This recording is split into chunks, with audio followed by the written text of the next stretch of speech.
Hello there, people of the internet. So today's video is probably going to be a pretty quick video because it's a pretty easy concept to understand. Not all obsolete rifles are equivalent in their obsolescence. Let me go ahead and explain this. And I feel like this is something that a lot of people already know. It's just not something that they've thought about. And whenever I bring this up, probably going to have somebody in the audience who's probably like, oh yeah, I've been doing that. Haven't really thought of it, but I've been doing that. So this right here is my Oviedo Mauser, chambered in 7.62 NATO.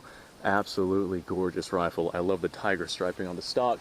Let me walk back here to some sunlight. See if you guys can see that. There we go. Hopefully you guys can see that gorgeous stock from this distance. Sorry for the interruption, but I want to shout out my Utreon and Patreon pages. If you want to support my content, help me make content more often and better content. Links to them are below. Any amount helps because the stuff that I am using out here is not free, so anything you can do to support definitely helps. But this right here is an Oviedo Mauser chambered in at 7.62 NATO. By all accounts, this right here is an obsolete rifle when put into modern combat situations. Now, whenever I say obsolete, I do not mean bad. This right here will still do the job that you want it to do. Obsolete does not mean that it won't handle the situation. Obsolete just means that we have better tools and better technology right now that will do the job better in a more efficient manner than the technology of the past, which is what this is. Whenever I say obsolete, people are like, well, obsolete must mean that it won't work, and yes, it will. This right here will still work. We just have things that do it better. But not all obsolete rifles are equivalent. The obsolescence of a rifle has to do less with its mechanical systems and has to do more with the cartridge that it takes. These old school military surplus bolt action rifles a lot of times are chambered in some caliber that could be obscure but is definitely not mainstream, like for example 303 British or something like that, with the exception of like 7.62 by 54 rimmed or 30-06. I think those are two like really big main exceptions. But pick any other country like 7.5 Swiss or 7.5 French or 6.5 Swede or 6.5 Jap or 6.5 Carcano, 7.35 Carcano. All of these cartridges that were used by military forces back in the day that are basically no longer used nowadays by anyone and are literally just available on the commercial market and sold for people that collect these old rifles like I do.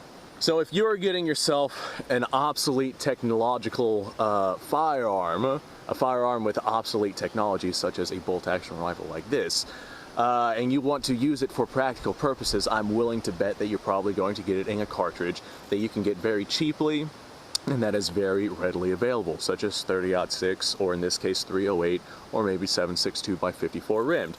The technology of the rifle is going to be relatively the same. They're going to be bolt-action rifles feeding from an internal magazine with the exception of the Enfield series. And they're either going to have 5, 7, 8, 6, or 10 round magazines. That's a lot of different amounts of ammunition in your rifles.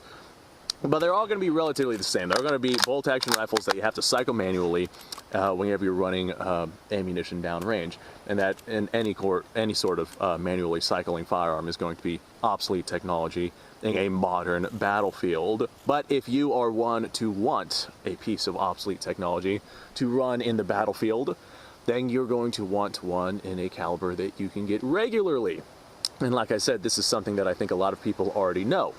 We don't see people going, you know, and stockpiling 6.5 Jap for practical purposes, with the exception of maybe myself. But my practical purpose is my YouTube channel here. But we don't see people going out and getting 6.5 Jap airsocket rifles in an attempt to be better prepared. They're going to go out and get themselves something that they can get ammunition cheap and quickly, and the ammunition is going to be available. As a result, the 6.5 Jap airsocket is going to be more obsolete than something in, say, 7.62 NATO. 7.62 NATO is obviously something that you can get very regularly, at least right now. The United States military is working on adopting a new rifle and a new cartridge, so 7.62 NATO might fall out of favor with the US military at least, but I get the feeling that NATO itself will probably still use this cartridge for quite some time. The 7.62 NATO is definitely a very good projectile. But it's something that you can get regularly, it's something that you can find ammunition for without much hassle at all. It's a rimless cartridge, and you can send a lot of these downrange for not a lot of money.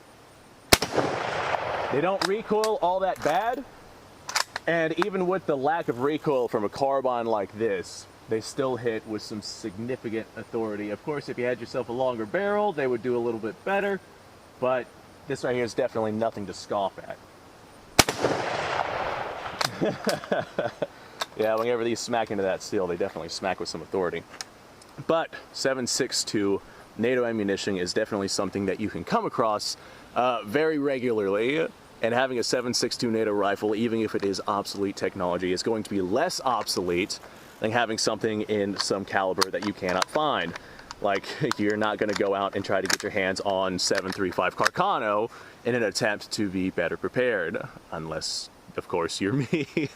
Oh, I have myself some rounds of 7.35 Carcano.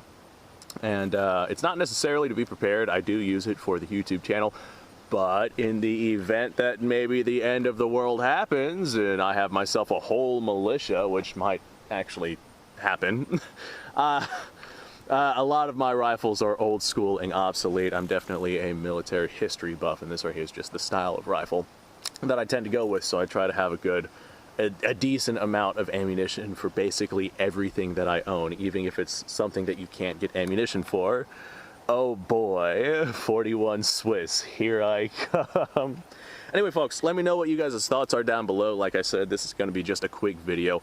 I wanted to talk about this topic and at least put the information out there.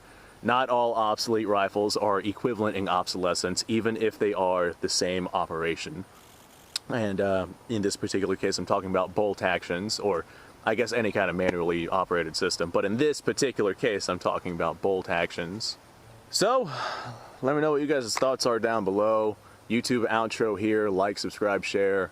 Description has a bunch of links, go check those out. You guys go off, have yourself a fantastic day. If you have yourself an obsolete rifle, like this one right here, and you're using it for practical purposes, what is it that you're using, and what is your rationale behind it? And hopefully you have something that is a little bit more modern technology than this right here. Hopefully this right here is more of a secondary gun, or a buddy gun, or a survival gun, or just hopefully you got it cheap, or you already had it, or something like that. Don't go out and get yourself a bolt action rifle for practical purposes. It's not a viable option nowadays. It will get the job done, but man, there's so much better options out there, especially for the same amount of money. Not a lot of money will get you an entry-level AR, and those tend to be pretty good, especially nowadays. Okay, you guys go off, have yourself a fantastic day before I continue to rant.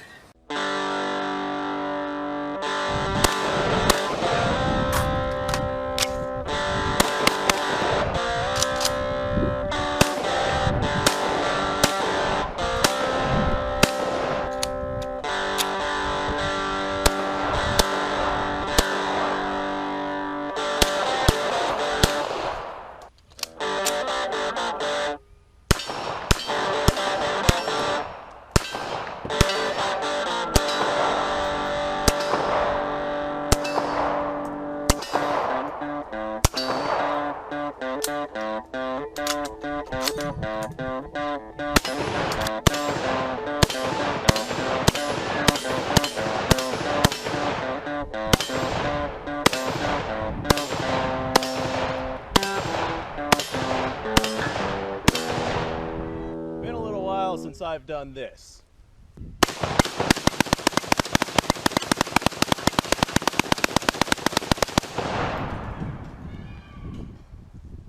Bonnie and Clyde be damned.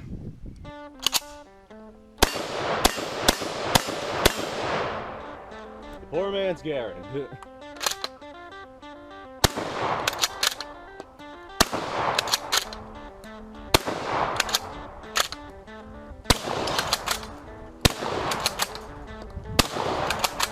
It's a shame that bolt-action shotguns aren't or mainstream.